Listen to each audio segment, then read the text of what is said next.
இந்த பெண்மணிக்கு 40 வயசு ஆயிடுச்சு, 40 வயசுக்கு மேலே ஆயிடுச்சு. அவங்களாவது என்ன பண்ணியிருக்கணும், நான் வரலப்பா நீ போயிட்டு வா, அதனால ஒரு இமேஜே கெட்டு போயிடும்ல சொல்லியிருக்கணும். அவங்க வீட்டிலே இருந்துட்டு அவர் அனுப்பி வச்சிருந்தா நல்லா இருக்குமே. மேட்சிங் புடவையே வாங்கி கொடுத்தா கூட அந்த புடவையை கட்டிட்டு நான் வீட்டில் இருக்கிறேன், நீங்கள் போயிட்டு வாங்கன்னு இல்லை சொல்லியிருக்கணும்.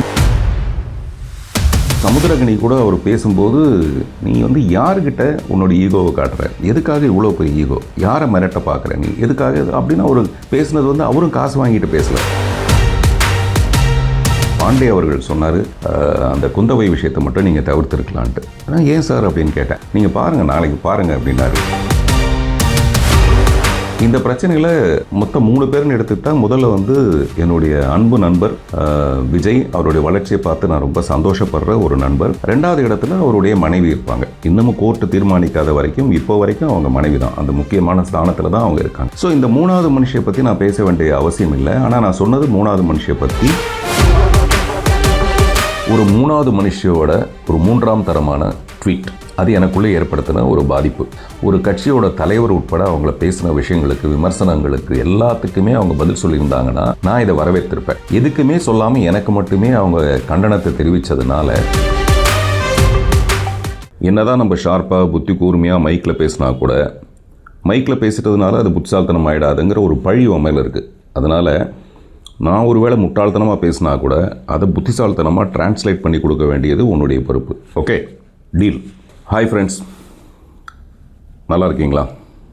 தவறு என்பது தவறி செய்வது, தப்பு என்பது தெரிந்து செய்வது. தவறு செய்தவன் திருந்த பார்க்கணும், தப்பு செய்தவன் வருந்தி ஆகணும். அதே மாதிரி தான் நான் வருத்தம் தெரிவிக்கிறேன்னு சொல்கிறது ஒரு விதம், மன்னிப்பு கேட்குறேங்கிறது இன்னொரு விஷயம். ஒரு நிகழ்ச்சியில் ஒரு தவறு நடந்துட்டதாக நான் உணர்கிறேன். உண்மையிலே அது தவறி தான் நடந்தது. நான் மேடையில் மிஸ்டர் விஜயை பற்றியோ அஜித்தை பற்றியோ பேசிகிட்டே இருக்கும்போது திடீர்னு வேறு ஒரு ஃபோட்டோ வந்தது. அந்த ஃபோட்டோவை பார்த்த உடனே நான் என்ன பேசுகிறதுன்னு எனக்கு தெரியல. உண்மையிலே கொஞ்சம் திகைச்சு போயிட்டேன். அதான் உண்மை. குற்றம் சுமத்துற மாதிரி அவங்களுடைய ஃபோட்டோவை போட்டு நான் பேசணுன்னு ஆசைப்பட்டேங்கிறது 100% பொய். அப்படி நான் யார்கிட்டையும் அடிமை இல்லை, யார்கிட்டையும் காசு வாங்கிக்கிட்டு அப்படி ஒரு நிகழ்ச்சிக்கு போகவும் இல்லை, இப்போ இல்லை, அதனுடைய மரணம் வரைக்கும் நான் அதை செய்ய போகிறது இல்லை. காசு வாங்கிட்டு எந்த கட்சியிலும் போய் சேர போகிறது இல்லை. காசுக்காக நான் எந்த தவறையும் செய்ய போகிறது இல்லை.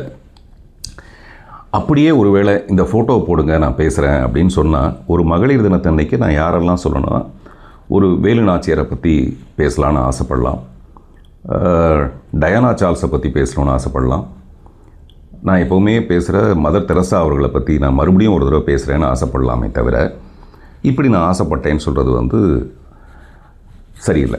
ஓகே, அப்படி அந்த ஃபோட்டோ பார்த்த உடனே எனக்கு என்ன சொல்கிறதுன்னு தெரியாதப்போ பக்கத்தில் குந்தவை குந்தவைன்னு ஒரு பிரியங்கா சொல்லிகிட்டே இருந்தாங்க.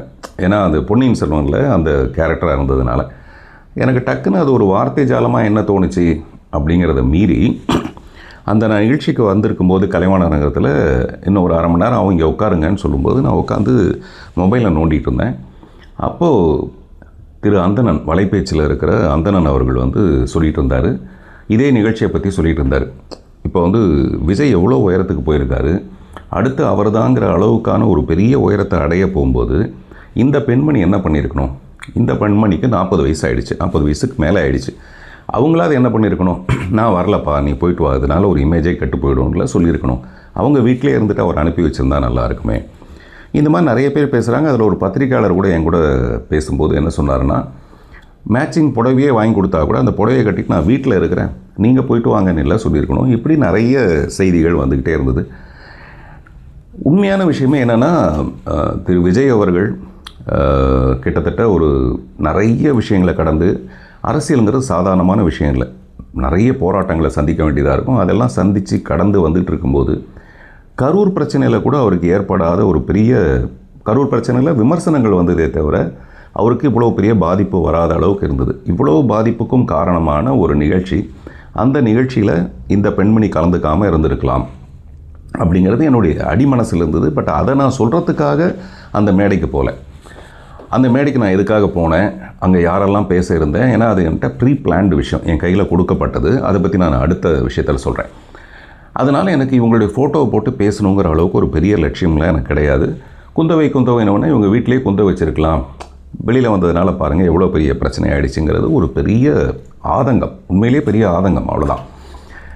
அதனால தான் நண்பர் சமுத்திரகனி கூட அவர் பேசும்போது, நீ வந்து யாருக்கிட்ட உன்னோட ஈகோவை காட்டுற, எதுக்காக இவ்வளோ பெரிய ஈகோ, யாரை மிரட்ட பார்க்குற நீ, எதுக்காக அப்படின்னு அவர் பேசுனது வந்து அவரும் காசு வாங்கிட்டு பேசலை. அவரும் ஒரு ஆதங்கத்தில், ஒரு அன்பின் மிகுதியில் தான் அவரை அறியாமல் பேசுகிற ஒரு விஷயமும். இதெல்லாம் நான் பார்த்துட்டு இருந்தது. அன்றைக்கி நான் போய் பேசிட்டு இறங்கி வந்ததுக்கப்புறம் நண்பர் பாண்டே அவர்கள் சொன்னார், அந்த குந்தவை விஷயத்தை மட்டும் நீங்கள் தவிர்த்துருக்கலான்ட்டு. நான் ஏன் சார் அப்படின்னு கேட்டேன். நீங்கள் பாருங்கள், நாளைக்கு பாருங்கள் அப்படின்னாரு. நான் உடனே வந்து இது எதுக்கு, நான் எப்போவுமே இந்த பிரச்சனைகளை வந்து விரும்பாதவன். அது எந்த பிரச்சனையாக இருந்தாலும் அதுக்கு உடனே ஒரு தீர்வு வந்துடணுன்ட்டு உடனே கலாட்டாவில் இருக்க அவங்க அருணா மேடம்க்கு ஃபோன் பண்ணி அவங்களுக்கு மெசேஜ் அனுப்பினேன். நைட்டு ரொம்ப நேரம் ஆகிடுச்சு, அப்போ நான் அவங்களுக்கு கூப்பிடக்கூடாதுங்கிறதுக்காக மெசேஜ் அனுப்பி, தயவுசெய்து அதை டெலீட் பண்ணிவிடுங்க, அது எதிர்விதமான விஷயத்தை எதுவும் ஏற்படுத்திட வேண்டாம்னு சொல்லிவிட்டு காலையில் பார்க்குறேன். காலையில் பார்த்தா வேறு ஏதோ ஒரு வீடியோ மூலமாக அது வெளியாக இருந்தது. அது என்ன மாதிரியான ஒரு பெரிய பாதிப்பை போக போக ஏற்படுத்திச்சுன்னா, நான் சொன்னது வந்து ஒரு பெண்மணியை பற்றி, ஒரு 3வது மனுஷியை பற்றி, எனக்கு சம்மந்தமே இல்லாத ஒரு 3வது மனுஷியை பற்றி. இந்த பிரச்சனையில் மொத்தம் 3 பேர்னு எடுத்துக்கிட்டால், முதல்ல வந்து என்னுடைய அன்பு நண்பர் விஜய், அவருடைய வளர்ச்சியை பார்த்து நான் ரொம்ப சந்தோஷப்படுற ஒரு நண்பர். 2வது இடத்துல அவருடைய மனைவி இருப்பாங்க. இன்னமும் கோர்ட்டு தீர்மானிக்காத வரைக்கும், இப்போ வரைக்கும் அவங்க மனைவி தான், அந்த முக்கியமான ஸ்தானத்தில் தான் அவங்க இருக்காங்க. ஸோ இந்த 3வது மனுஷியை பற்றி நான் பேச வேண்டிய அவசியம் இல்லை. ஆனால் நான் சொன்னது 3வது மனுஷியை பற்றி, அவங்கள வீட்டில் இருந்திருக்கலாம். ஆனால் இது எல்லாமே பெண்களுக்கு எதிரான ஒரு விஷயம், பெண்கள் எல்லாமே வீட்டுக்குள்ளேயே இருங்க அப்படின்னு சொன்ன மாதிரி ஒரு கருத்து வந்து நிறைய பேர் அதை பதிவு செஞ்சதுக்கப்புறம் எனக்கு ஒரு கஷ்டம் வந்துருச்சு. அவர் பாண்டே சொன்ன மாதிரி இதை நம்ம தவிர்த்துருக்கலாம், தவறு நடந்துருச்சுன்றதுக்காக நான் உடனடியாக அதை வந்து ஒரு பேடில் எழுதி, இந்த எழுதுகிற பழக்கம் என்னென்னா, நம்ம பேசும்போது, இப்போ நான் பேசும்போது தவறி போய் ஏதாவது வார்த்தைகள் வந்துடலாம், அது வரக்கூடாதுங்கிறதுக்காக ப்ராப்பராக எழுதி அதை ரெக்கார்ட் பண்ணி வச்சுக்கிட்டு, ஒரு கோழி சேவலை வச்சுட்டு அந்த ஹாப்பி உமன்ஸ் டேக்கு ஒரு ஏஐ மூலமாக ஒரு வீடியோ செய்கிறதுக்காக முற்பட்டு, மத்தியானமே இந்த ரெக்கார்டிங் எனது முடிஞ்சு போச்சு, என்னுடைய வருத்தம் தெரிவிக்கிற ரெக்கார்டிங். ஆனால் அது ஏஐ முடிகிறதுக்கு ராத்திரி 8 மணியோ 9 மணி ஆகிடுச்சு. இதெல்லாம் நான் பதிவு பண்ணி போடும்போது பை த டைம் எனக்கு அந்த ட்வீட் ஒன்று வருது. அந்த ட்வீட்டில் வந்து ஆர்கனைசர்ஸ் வந்து சொன்னாங்க, எனக்கு இந்த மாதிரி இவரே விரும்பி அந்த ஃபோட்டோவை போட சொல்லி அப்படின்லாம் வந்தோடனே நான் வருத்தம் தெரிவித்தது ரொம்ப சின்சியராக, மனப்பூர்வமாக தான் தெரிவித்தேனே தவிர, இப்படி ஒரு ட்வீட் வரப்போகுதுன்னு தெரிஞ்சு தான் நான் வருத்தமே தெரிவிச்சிருக்க மாட்டேன். அதை பார்த்ததுக்கப்புறம் எனக்கு மனசில் ஏற்பட்ட விஷயம், இன்றைக்கி நான் இப்படி ஒரு வீடியோவை பண்ணணுங்கிற ஒரு உத்வேகத்தை எனக்கு ஏற்படுத்தியிருக்கு. ஹாய் ஃப்ரெண்ட்ஸ், இது சற்றே நீண்ட பதிவு தான். காரணம், ஒரு 3வது மனுஷியோட ஒரு 3ஆம் தரமான ட்வீட், அது எனக்குள்ளே ஏற்படுத்தின ஒரு பாதிப்பு. என்னுடைய செயலுக்கு அவங்க கருத்தை தெரிவிக்கக்கூடாது, எதிர்ப்பு தெரிவிக்கக்கூடாதுன்னு நான் சொல்லலை. ஆனால் சமீப காலங்களில் அவங்கள பற்றி வந்த கொச்சையான, மிக அசிங்கமான நிறைய கருத்துக்கள் இங்கே இருக்குது, பொதுவெளியில் இருக்குது. ஒரு கட்சியோட தலைவர் உட்பட அவங்கள பேசின விஷயங்களுக்கு, விமர்சனங்களுக்கு எல்லாத்துக்குமே அவங்க பதில் சொல்லியிருந்தாங்கன்னா நான் இதை வரவேற்றிருப்பேன். எதுக்குமே சொல்லாமல் எனக்கு மட்டுமே அவங்க கண்டனத்தை தெரிவித்ததுனால நான் வந்து வருத்தம் தெரிவிக்கிறேன்னு சொன்னதே தப்புன்னு நிறைய பேர் கண்டனம் தெரிவிச்சிருக்காங்க. நீங்கள் ஏன் சார் வந்து அதுக்கு வருத்தம் தெரிவிக்கணும், நீங்கள் ஏன் அதை மன்னிப்பு கேட்கணும்? அதில் நிறைய குரூப் ஆரம்பிச்சிருக்காங்க, வி ஸ்டாண்ட் வித் பார்த்திபன் ஒரு ஹேஷ்டேக்லாம் ஆரம்பிச்சிருக்காங்க. அந்த நண்பர்கள் எல்லாருக்கும் நன்றி. காரணம், இது என் நன்மைக்கு பக்கத்தில் நீங்கள் இல்லை, உண்மைக்கு பக்கத்தில் இருக்கீங்கன்றதுக்காக நான் உங்களை பாராட்டுறேன். அதில் என்ன உண்மைனா,